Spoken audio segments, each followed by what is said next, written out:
جس طرح ہمارے اکابرین نے بارہا یہ ارشاد فرمایا کہ اس میں خیر اور شر دونوں کا پہلو موجود ہے، مثبت اور منفی۔ اصل چیز اس کا استعمال ہے کہ ہم کس طریقے سے اس کو استعمال کر رہے ہیں۔ اگر خیر کے پہلو میں استعمال کر رہے ہیں تو اس کا استعمال کرنا یقیناً فائدہ مند ہے، اور اگر شر کی طرف جا رہے ہیں تو اس کا استعمال کرنا یقیناً بے سود بھی ہوگا، بلکہ نقصان کا سبب بنے گا۔ ابھی جس طرح بچوں کی بات کر رہے تھے، تو ابھی جو دیکھنے میں آ رہا ہے چھوٹے چھوٹے بچے جن کو بولنا بھی نہیں آتا،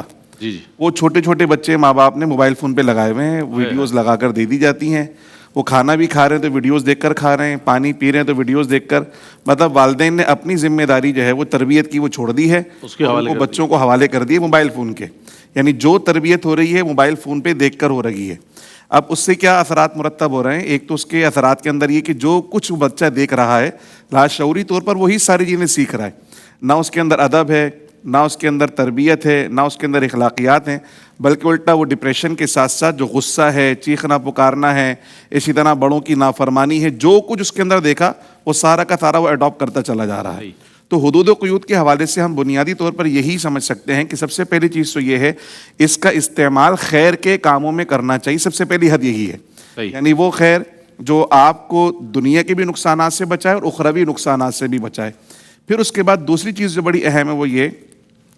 کہ شریعت نے اور دین نے ہمیں ایک بات کا پابند بنایا ہے کہ کوئی بھی کام ہم کریں نا، اللہ سبحانہ و تعالیٰ دیکھ بھی رہا ہے اور سن بھی رہا ہے۔ یعنی جو کچھ ہم سرفنگ کر رہے ہیں انٹرنیٹ کے اوپر، یا ہم اپلوڈ کر رہے ہیں، یا ہم مطالعہ کر رہے ہیں، یا ہم دیکھ رہے ہیں، جو کچھ بھی ہم کر رہے ہیں، اپنے اس عمل سے پہلے کم سے کم اپنے تئیں ہم یہ دیکھ لیں کہ جو کچھ میں دیکھ رہا ہوں اللہ سبحانہ و تعالیٰ اس سے باخبر ہے، اللہ اس کو دیکھ بھی رہا ہے اور سن بھی رہا ہے۔ تو میرے ہر عمل جو ہے وہ اللہ سبحانہ و تعالیٰ کی بارگاہ میں پیش ہو رہا ہے۔ اگر یہ والی قید ہم نے لگا دی تو ہمارا خود بخود جو استعمال ہے وہ شر کی طرف کم سے کم ہوتا چلا جائے گا اور خیر کی طرف بڑھتا چلا جائے گا۔ تیسری چیز یہ ہے کہ شریعت ہمیں سکھاتی ہے ہر کام میں اعتدال، یعنی جو بھی کام ہم کر رہے ہیں اس میں اعتدال اختیار کرنا ضروری ہے۔ اب انٹرنیٹ سرفنگ کے اندر سب سے زیادہ کیا ہوتا ہے کہ وقت کا ضیاع،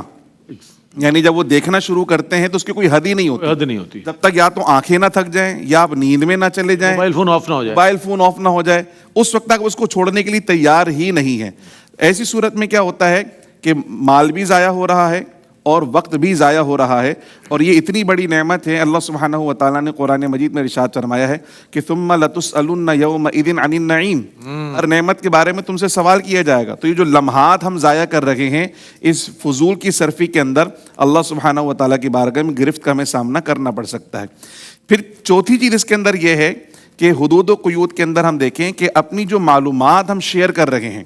اس کا بھی ایک ضابطہ اخلاق ہونا چاہیے، کیا ہم نے شیئر کرنا ہے اور کیا چیز ہمیں شیئر نہیں کرنی ہے، چونکہ اس کے اندر اگر آگے جا کر ہماری معلومات کے اندر کوئی خیانت کرتا ہے اور اس کو غلط انداز میں آگے پیش کرتا ہے تو ہمیں جانی نقصان بھی ہو سکتا ہے، مالی نقصان بھی ہو سکتا ہے۔ تو ان تمام چیزوں سے اپنے آپ کو بچانا جو ہے وہ اس کی حدود و قیود کو پابند کرتا ہے۔ پھر پانچویں سطح پہ ہمیں یہ کوشش کرنی چاہیے کہ گورنمنٹ نے بھی باقاعدہ اس کے لیے جو رولز اینڈ ریگولیشنز بنائے ہوئے ہیں اس کو فالو کیا جائے۔ پہلے تو یہ تھا کہ جی جو مین اسٹریم میڈیا ہے اس کو ادارے ریگولیٹ کیا کرتے تھے، لیکن اب سوشل میڈیا کو بھی آہستہ آہستہ ریگولیٹ کیا جا رہا ہے۔ تو جو ادارے اور جو ملکی قوانین ہیں اس کی پابندی کرنی چاہیے تاکہ اس کا مثبت اور بہترین استعمال معاشرے میں پروان چڑھے، اور جو خیر کا پہلو ہے بس وہی سامنے رہے، اور جو شر کا پہلو ہے اس سے اپنے آپ کو بچانے کی حتی الامکان کوشش کی جا سکے۔